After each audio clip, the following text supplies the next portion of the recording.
massive day for the boys in purple and gold, wouldn't you say? It was a lot of fun to see them speaking. We're actually clapping in unison, and people don't know. I couldn't see you. I just started going like this. It's just natural, baby. That means it's the season. Blake Theodore Rufino, the LSU Tigers, leading things off at SEC Media Days. As they Man, did a year ago. Carter, I wrote down 5 things, man. I wrote down 5 things, okay? Number 1, before I get to what I think is going to be a massive show for us here tonight, what was the biggest takeaway that you had from Brian Kelly, Jaden Daniels, Josh Williams, Mekhi Wingo, if you could sum it up? yeah, it's good. So I did a video on this earlier, and I'm going to give it to you. The 2 biggest things. Obviously, You're more going of to a give me two really big things? That's what you said? yeah, I'm gonna get. It's gonna be big. It's gonna be ginormous. Are we Pause. talking about like Trump big, or are we talking about like Adam 22, whatever's going on with that on Twitter big? I did not think that would be part of the conversation here, but one is kind of big from the fan standpoint because this is a Okay. question that I get a lot: is the 2 quarterback system? Are they actually going to rotate that? And that's It doesn't sound like they're going to do that, Carter. not at all. Something happened because Brian Kelly was asked about that like 2 weeks ago, and he said, "Oh, we'll see." And then today, And then today he goes, no. ain't happening. Why do you think that is? I just think with Jaden Daniels in tow at SEC Media Days and Jayden walking around and doing 50 gazillion interviews like all of them had to do today, Brian just wants to be really behind his QB. And I totally agree with what you were saying a minute ago that obviously he also opened up the door for Garrett Nussmeyer. He said, yeah, Garrett is still taking first team reps. Garrett is still, and that's something that I think confuses some people. How can a quarterback who's not first string get first team reps? Essentially, what that means is Garrett is playing some with the first team in practice. Right. So the way it works is a coach has to make a decision. How much does he want the backup quarterback to actually work with the first team? Because if you work with the first team, that takes away reps from your starter, right? So as you get better, you'll start earning more first team reps. And that's what Garrett Nussmeyer has done. And that's what Brian Kelly said today, that he didn't disparage Garrett at all. He actually did the opposite. He said, hey, Jayden is our guy, but understand he is right on your heels. So that's the biggest thing. But honestly, Blake, by far to me, and once again, there's a gazillion interviews. We all have different things that we took away from it. Obviously, NIL was a big thing. There's a lot of bigger macro college football things, but specifically for this team, Brian Kelly brought up the secondary. In particular, in that interview you did with Josh Pate today. And he also Pate was on point with that question in reference to and look, I had talked to, I think we off and on, Pate and I had talked about this, and we did even publicly on Twitter. Brian Kelly says he has holes, right? Yeah. Pate basically was asking him, where are they? Exactly. He goes, but see, the way that he worded it was so weird to me because he said, I feel like I just got a whole bunch of new freshmen that are really good, but they're not freshmen. They're multi-year players. But I still don't know. He said, I feel like I'm playing freshman, but I'm not playing freshman. He talked about Zy Alexander, like specifically, and he goes, man, that kid could be the best boundary corner in the SEC, but I hadn't seen him yet.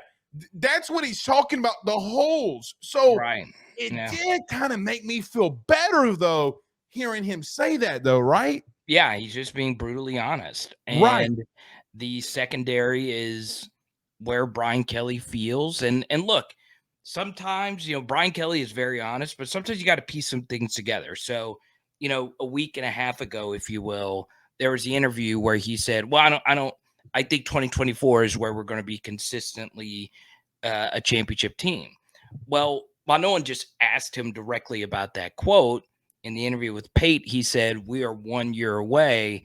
And in that same train of thought, he brought up the secondary, which makes sense because the secondary is mostly transfers. Even if You want to talk about Major Burns and Greg Brooks. Those guys were also from the portal. Were transfers. So what he is essentially saying is this: I do not want to go to the portal every year, because if I go get someone from the portal, you don't know if they're going to be any good in your scheme. You don't know if they're going to be any good in the SEC.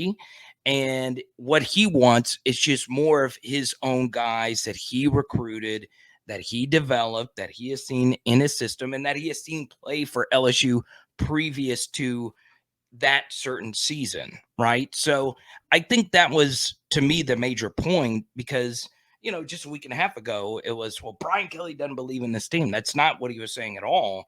He was saying, hey, I see these guys every day. And look, I've seen some of the one-on-ones. I know you've seen way more than me, Blake. The secondary, we'll see. Obviously, if you're going up against LSU's wide receiver room, you can have rough days, as we saw in the spring game.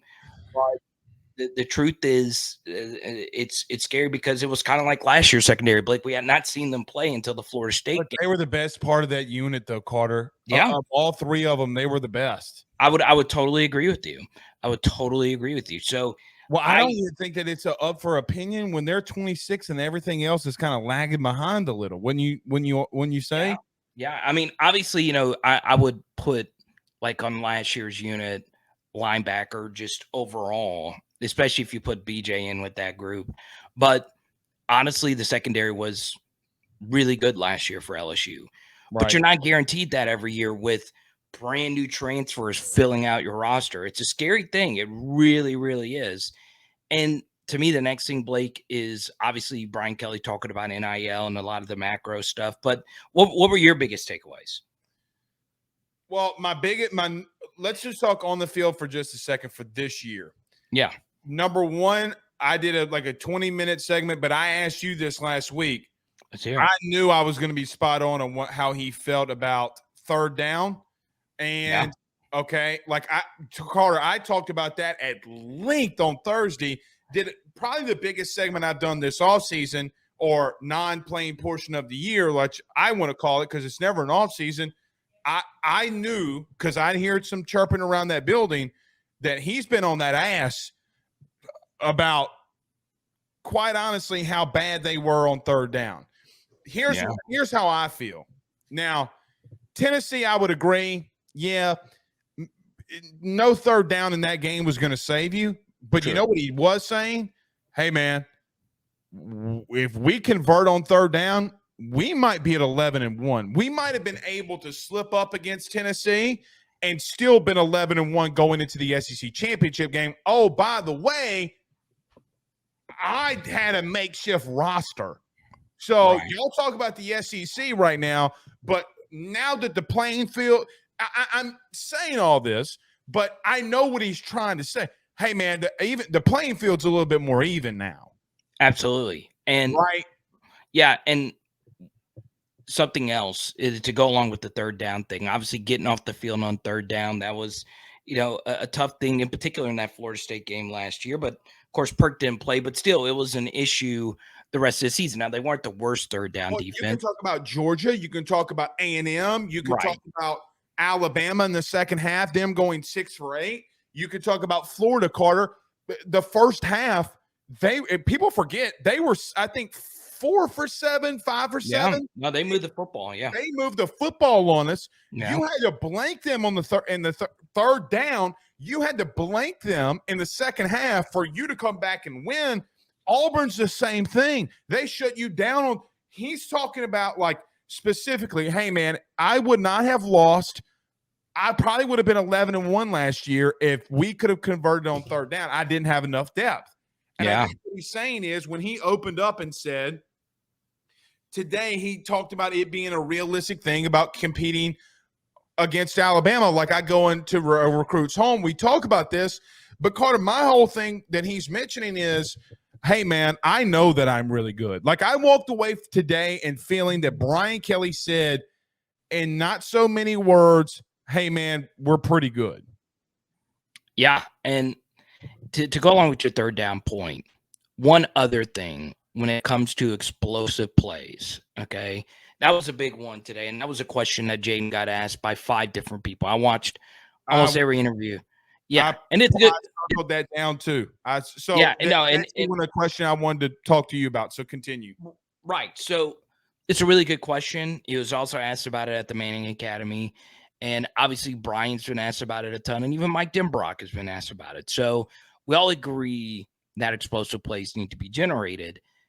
But how? Obviously, just throwing the football vertically down the field is very important. But what's very interesting, two things about Jayden is his scramble yards last year were so much higher than every other quarterback in all of college football. Without question. Yeah, it wasn't even close. I think Drake May was the second most in all of college like football. 500. Like it was right. it was a deep step off. Right. Yeah. But one thing, and it was a good, chart from Parker at Stats of War. Jayden's patience in the pocket wasn't as good as you would have seen some of the other elite quarterbacks. So Jayden even mentioned, hey, I got to trust what I could see and just actually rip it.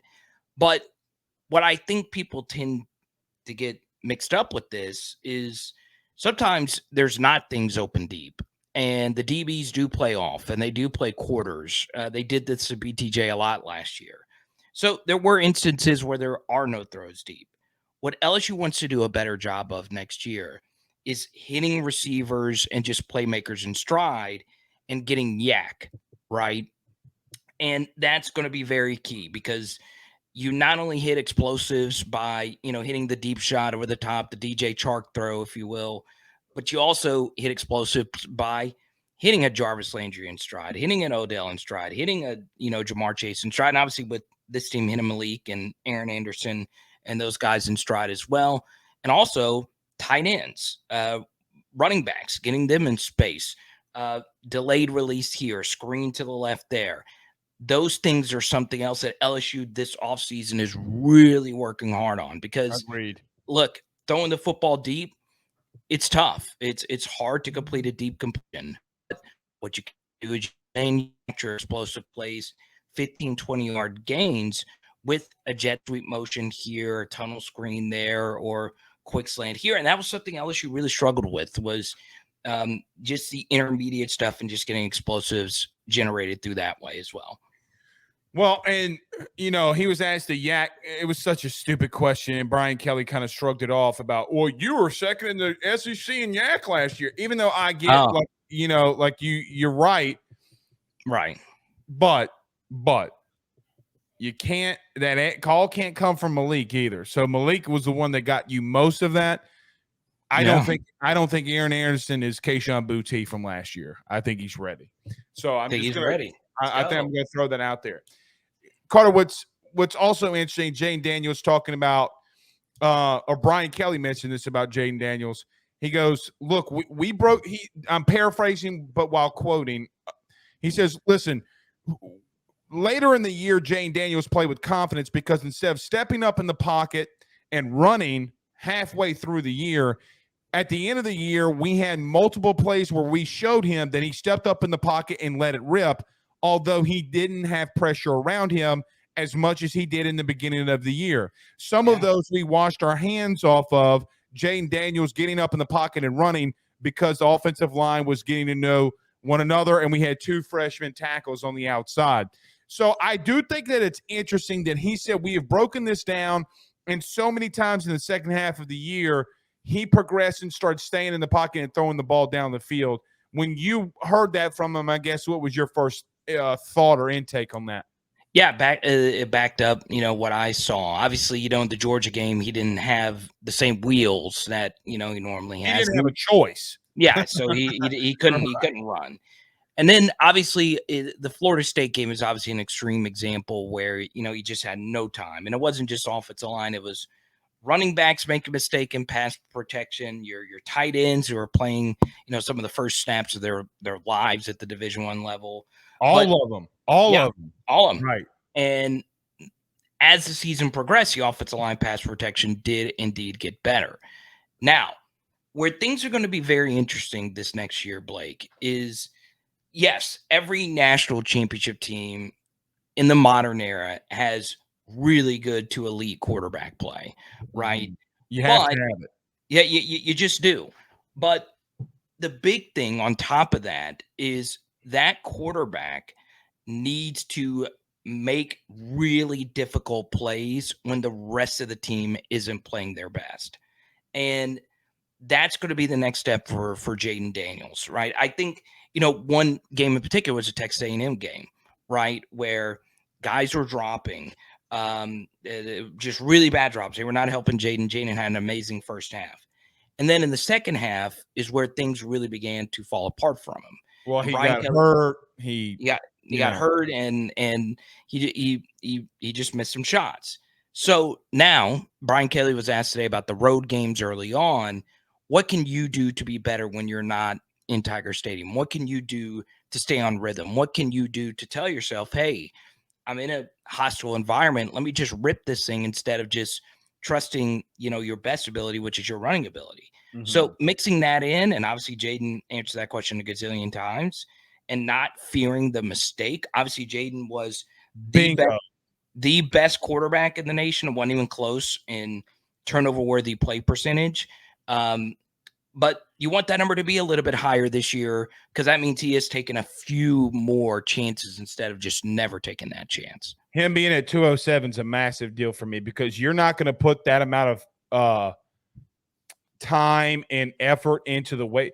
Him being in the weight room confirms to me that he's telling the truth. Like, if he would still be around, if he would have gotten to 190, I'd have been like, yeah, okay. The simple fact that he's pushing 210 and you could tell the weight's been added, I think is a massive deal for me, because you're not going to be able to convince me at the current moment that if you're doing that in the weight room, you're not doing that in the film room. I do think that things correlate like that for a player and a business. If you run a business, I run a business, you know that that's happening, right? So I do like that. One thing that I thought was interesting, you talk about the physicality, and he got happy when he talked about the offensive line and physicality. I told you that man was going to come out there licking his chops. He was going to be like a kid running down the hall on Christmas morning, and Santa Claus had come. Okay, he was as happy as a fat kid when the oven went ting. I mean, that man was happy. So, what did you think about when he talked about the O-line, the big uglies? Oh, I loved it. I absolutely loved it. And obviously, we see the snap percentages coming back. We see they didn't blow a whole lot of assignments. They're one of the best in the country at that. And that's crazy. The Florida State game. So I see the group was good together, and they're all coming back. I do think one thing, and we've spent so much time talking about Jayden and Brian in particular. Right. I do want to point out something that Brian Kelly said about Josh Williams today. And Josh was there, and his interviews were fine, and they were great, actually. But I like that Brian Kelly talked about the reliability of Josh Williams, right? And that's I won't translate what all of that entails, but he wanted to give Josh a lot of credit for always being available, of course, outside for the bowl game and the spring, which, really didn't matter for a guy who knows the whole playbook by now. I thought that was very interesting. And I think Brian likes guys that he can trust to be there. Right. And look, obviously, Logan. And you can make the argument, Carter, he's done that at the running back position every year at Notre Dame. The most unathletic dudes were getting the carries late in the game when he was winning football games, not the stars that he had. Like, Choice didn't, Choice was out of the game at the end. He was putting in, I forget the other kid's name, but I mean, he was like, I was like, that dude's 5'9". He's slow as hell, but he holds on to the football and gets 4 yards. You're not going to take that away from him. That's how I feel like he feels about Josh Williams. And that's it. It's kind of crazy to think about that Josh Williams was on the field for the Florida shoe throw, right? And it's crazy to think that he was on the national championship team, Carter. Exactly. Like, it's wild how long he's been here and how many big spots he has played in already in his career. You don't really think about that too much. So I think obviously picking Josh, I thought that they were going to pick Jayden. I thought that they were going to pick Mekhi, and then the final person was it could have Harold been Perkins.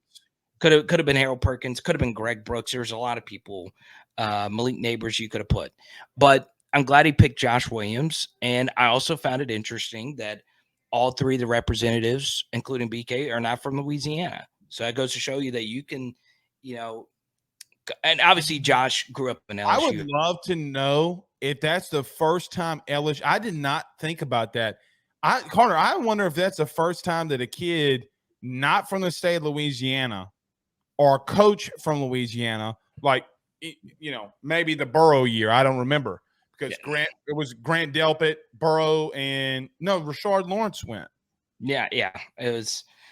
It's. Dang, I'd have to think go about that. That's something. That's interesting.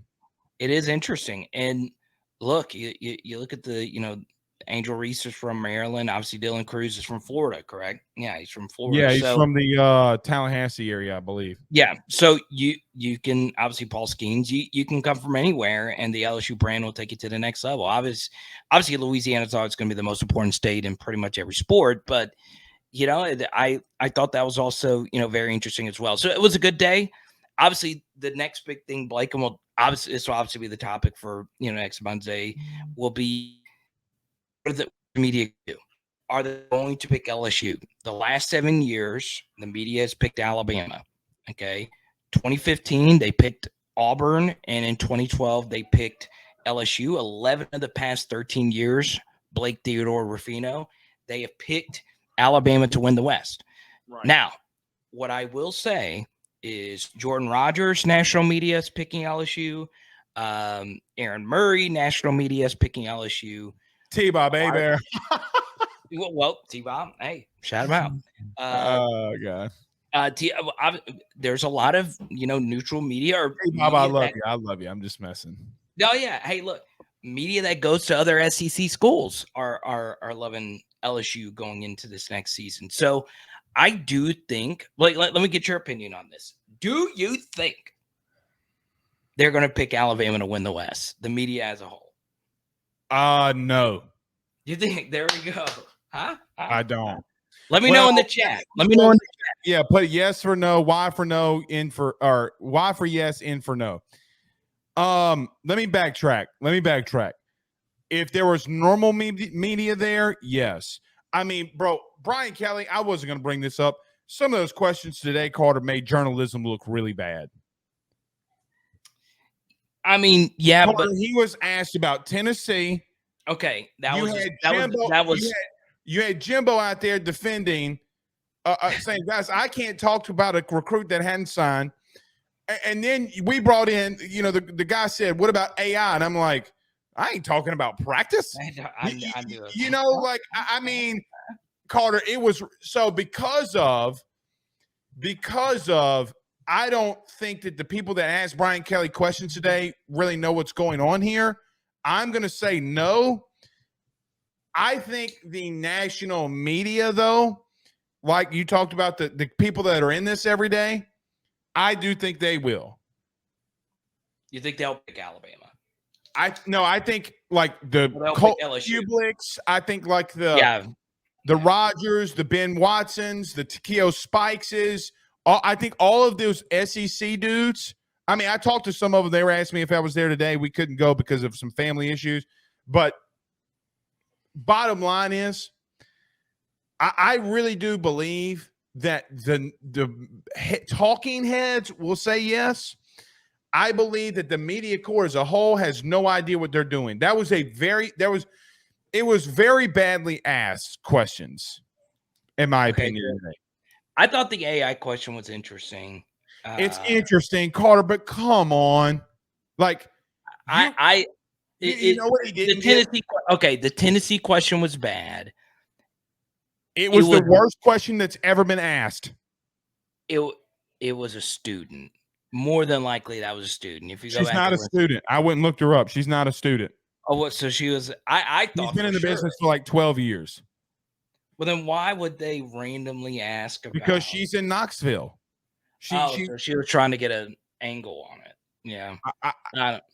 Has Bryant, has BK never crossed paths with Pruitt though? Never. And you know what? Well, no, that's not true. He was the DC at Alabama the one year that they got beat, right? I don't remember. I mean, like they never coached together. Oh no. Okay, so it's not like one of his guys. No. Let's think. The No. yak yardage question, the way that kid asked, Carter. I like that question. Here's what you want to know why I like. No, you don't. He could have worded it a lot different. It was very direct. The question was so long. I made a peanut butter and jelly sandwich in between the question. Okay, I will tell you who asked it after the segment. All right. Well, just let him know that I made 2 peanut butter and jelly sandwiches. It took up 7 minutes. I'll call him. You want me to call? I'll call him right now. I don't care what you do. Tell him to come on the show. I'll ask him why it took him 7 minutes to ask a damn question. It was an emancipation proclamation. Carter, you could have baptized the whole Pentecostal church before the question was answered. It was a long question. Now, I will say this. I am a little bit more disappointed in the Pruitt question now. It just doesn't make any sense. Like it doesn't. I can understand a student doing that, but all right, it is what it is. Last thing, any other takeaways that you took maybe from the players that we hadn't talked about? Mekhi Wingo, that he mentioned. He mentioned Jackson Howard and Deshaun Womack by name when he was asked about the true freshman. So I thought that was interesting. I'll say Deshaun Womack's having a massive offseason, buddy. Yeah, and I just think he's going to get an opportunity to play a lot. He also mentioned he might be starting at the end of the year. Like we forget that kid's like a bona fide. Like this isn't your normal like Russell Shepard. What do you do with him? 5-star. Play him, let him go. But he also mentioned Parashan and Jordan Jefferson by name as well. Jordan Jefferson. I can't believe I got to say this. He is the key to them defensively, in my opinion, up front. He's big. I mean, can he give them 30, 45 snaps in a game on first down? Can he stuff the run? Right. And that defense for West Virginia did not play well together at all. They would go off. He was really the only bright spot, if we're being honest. Yeah. And he was literally the only bright – we got West Virginia's best defensive player. Right. But he was on such a bad defense and they did not play together. So obviously Matt House, that's a big thing about his defense. You know, it's going to be key. That's going to be very key. But other than that, nothing really crazy other than, you know, it's funny, like SEC Media Day stuff. Whenever I do SEC Media Day stuff, people just don't care. It's like, okay, there's some buy-in to the one today, buddy. There's some buy-in to the one today. Oh, you think there's extra juice? Well, look at the total views we got up here. I mean, I don't know. I can't see it. I mean, we're pushing the 500 mark. I mean, yeah, I do think that we have a little bit extra juice right now. I think this is what I think. I think everybody's kind of coming off the national championship high a little bit, and they're starting to get to the point where they're like, okay, so now it's time to roll. Like now it's football season. That's how I feel. I just think people are just so hungry for football. Like I am so enamored. Like I'm not a big contract guy, like NFL contract guy. This running back situation. Oh my God, I don't even want to talk about it. It is so interesting to me. It is so. Carter, you have a shelf life at that position. Yeah, I will say this: as much as I like Saquon and all those guys, it's just a market dynamics, man. It does not look good if a 5th round running back comes in and wins a Super Bowl. If Derrick Henry wouldn't have been and Alvin Kamara would not have been the only backs that got a second contract like all the other ones, Like, Right. man, Zeke got his contract and fell off hill. Yeah, Leonard Fournette, let's call it what it is. He had Right. he had a decent year, but he got a second contract and then kind of fell off the hill a little. Yeah. Jeremy Hill was somebody that, I love him to death. I mean, once you get there, buddy, you're kind of like expendable. And now they're talking about Zeke going back to a 1-year deal to Dallas. I think that's where he's going to go. I do too. Jerry would be the owner to take him back. A lot of owners wouldn't, No, they didn't mess with him. They never even called him. Why would you? Right. All right.